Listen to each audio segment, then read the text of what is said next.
네, 앞서 말씀드렸듯이 이준석 개혁신당 대표와 함께 얘기 나눠보겠습니다. 안녕하세요. 네, 안녕하세요. 네, 먼저 창당을 축하드립니다. 예, 사실 축하받을 일인지는 모르겠으나 네. 총선을 앞두고 창당을 하게 되었습니다. 오늘 사실 중앙당 창당 대회를 열고 숨가쁜 하루 보내고 계십니다. 이제야 실감이 날 것 같기도 하고요. 어떠십니까? 사실 예고된 일정을 빠르게 밟아왔습니다. 그렇기 때문에 지금까지 예고된 수순대로 잘 가고 있다 이런 생각하고요. 다만 총선이라는 것은 시민들의 마음을 얻어야 되는 굉장히 중요한 과정이고 시간이 갈수록 줄어들고 있습니다. 그래서 이번 총선은 어느 때보다 변수가 많거든요. 그래서 빨리 변수들이 다시 정리돼 갔으면 좋겠습니다. 네. 이 대표께서 이제 이번 총선 때 일내보겠다 이렇게 말씀하셨습니다. 이번 총선 목표 의석수. 우선 의석이란 건 다다익선 아니겠습니까? 저희가 내세우는 개혁의 가치라고 하는 것들이 의석이 많을수록 더 빠르게 실현할 수 있고 특히 교섭단체가 되는 순간부터 협상력이 매우 강화됩니다. 그렇기 때문에 저는 이번에 시민들께서 저희가 과감한 개혁을 선언하고 하다못해 지하철 요금제 같은 것까지 이제 이야기하는데 이런 것들이 이재명, 윤석열 두 분의 누가 더 나쁜 사람인가 대결보다 중요한 것이라 생각한다면은 많은 표를 몰아주길 기대하고 있습니다. 다다익선이라고 말씀해 주셨지만 네.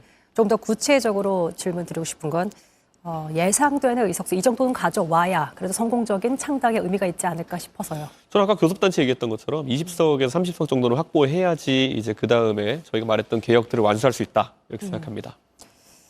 본인이 이제 대표께서 이번 총선에 출마한다 계획 밝히셨고 최우선적으로 어려운 지역 출마를 언급하셨습니다. 네.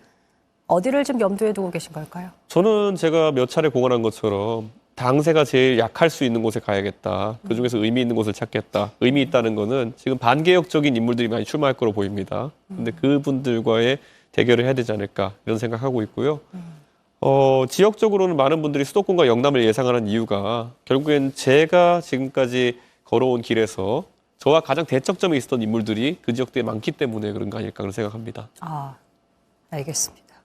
지금 현역 국회의원 영입은 허은하 의원 한 명인 걸로 알고 있습니다. 앞으로 좀 몇 명이나 더 합류할 것으로 예상하십니까? 이준석 대표께서는 1월 말에서 2월 초에 좀 움직일 거로 예상하고 계시는데. 맞습니다. 지금 보시는 것처럼 양당의 공천 과정이라는 것이 과거에 비해서 룰도 조금씩 불투명하고 컷오프도 늦어지고 그리고 결국에는 공천 자체가 늦어지는 경향성을 보이는 것은 민주당과 국민의힘 양당 모두 그 개혁신당의 존재가 거슬릴 수밖에 없는 것이겠죠. 그렇기 때문에 저는 이걸 거슬린다고 생각하고 오히려 뒤로 늦게 끄는 것 자체가 공천학살이 양당의 공이 존재할 것이다라는 것을 방증하는 것이거든요. 그래서 저는 가만히 지켜보고 있습니다. 그리고 저희는 개혁적인 정책을 통해 가지고 국민들에게 저희의 목표를 알리는 것에 지금은 굉장히 주력하려고 합니다.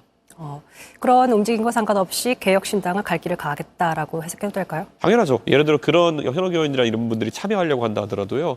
당세가 그리고 당이 지향하는 바가 어떤가에 따라 가지고 판단 많이 할 테니까요. 단순히 공천 잘렸다고 오는 거 아닙니다. 새로운 뜻을 펼치기에 좋은 환경인가가 중요하기 때문에 그 환경을 만드는 것에 주력해야 되는 겁니다. 단순히 오시는 것뿐만 아니라 아무래도 조건 같은 것들, 방향이 맞아야 되지 않을까요? 그럼 어떤 것들을 좀 중점적으로 보시는지. 저는 제가 세운 기준이라고 하는 거는 개혁신당이 오신다고 하는 분들이 반개혁적인 성향을 드러내시진 않겠죠. 근데 과거에 보면은 결국에는 우리가 소위 비만고양이라고 제가 표현하기도 했고 뭔가 권력의 추종하는 행태를 통해 가지고 남에게 해코지하고 이런 사람들 이런 분들은 신당에 와서도 비슷한 행동을 할 것이다 이렇게 판단합니다. 그렇기 때문에 윤핵관 호소인이나 윤핵관으로 분류했던 분들 이런 분들은 아마 오지도 않으실 것이고 저희가 봤을 때 좀 당황스러울 것이다 이렇게 생각합니다. 제3지대 빅텐트가 얼마나 크게 쳐질지 관심사입니다. 근데 유의미한 성과를 내기 위한 골든타임이 이미 지났다라고 말씀하셨어요. 그렇다면 다른 제3지대 창당 세력과의 협력은 소원한 걸까요? 골든타임이라고 하는 거는 어쨌든 최소한의 일이 이루어지기 위한 그런 데드라인을 이야기하는 거고요. 다만 지금 가장 빛나는 형태의 어떤 그런 빅텐트가 차려지는 시한은 조금씩 지나가고 있지만은 그래도 제 세력들이 뜻을 모으고 만약 그 일반 시민들이 결국은 당신들이 같이 해가지고 더 큰 대한민국의 적과 싸워야 된다라고 얘기한다면은 당연히 또 빅텐트가 추진될 수도 있는 것이다 이렇게 생각합니다. 그렇다면 이낙연 새로운 미래 인재위원장과 손잡을 가능성은 여전히 유효하다. 저는 항상 유효하고요. 저는 이낙연 총리가 지금 창당 과정에 계시기 때문에 오히려 좀 시간이 걸릴 거로 보이지만은 대화하고 또 조율할 지점을 찾아봐야 된다고 생각합니다.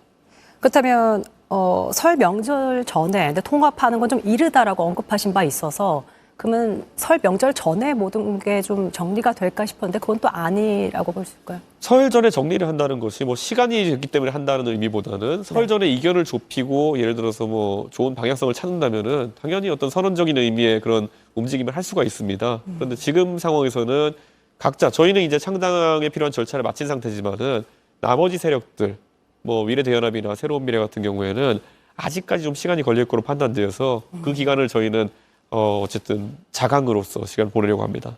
근데 말씀하신 대로 정말 시간이 얼마 남지 않았습니다. 예. 총선까지. 그리고 사실 설 명절 자체가 온 가족이 모이는 자리이기 때문에 굉장히 의미 있는 자리이기도 하고요.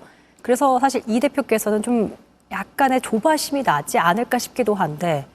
그런데 저도 약간 당황스럽긴 한데 네. 설 명정을 얼마 앞두지 않고 창당을 결심하신 세력이 둘이나 있습니다. 지금 네. 저희는 완료한 상태지만은 네. 이 두 세력은 결국 창당을 하겠다면은 시일이 좀 걸릴 텐데 어떤 목적인지 또 그러면 창당을 한 직후에 그러면은 바로 합당 논의에 선다든지 이러면은 그 당에 가입하신 당원들은 어떤 마음일까?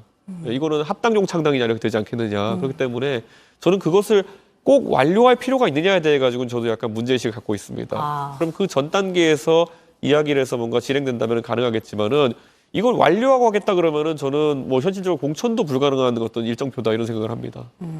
마지막 이 질문 드리겠습니다. 한동훈 위원장이 김건희 여사 문제와 관련해서 국민 눈높이에서 생각할 문제라고 했습니다.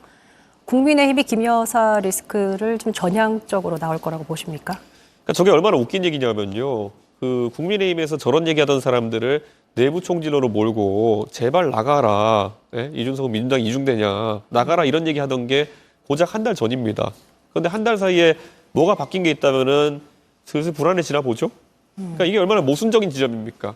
이준석 같은 내부 총질러를 몰아내고 새로운 영도자로 세우기 위해서 한동훈 위원장을 불렀고 그는 이준석과 다른 메시지를 내야 되는 거 아닙니까?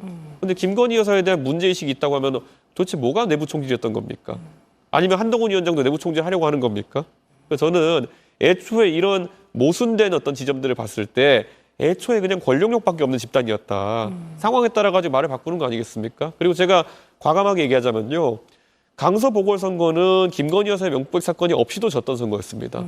그렇기 때문에 이거 뭐 유감 표명한다고 해가지고 여론이 크게 반전될지도 의문이지만은 굳이 비유하자면은 머리에 상처가 났는데 지금 다리에 기부싸면 되는 거 아니냐라고 국민과 협상하려는 것 같아요. 지금 머리에 피나고 있습니다. 예. 알겠습니다.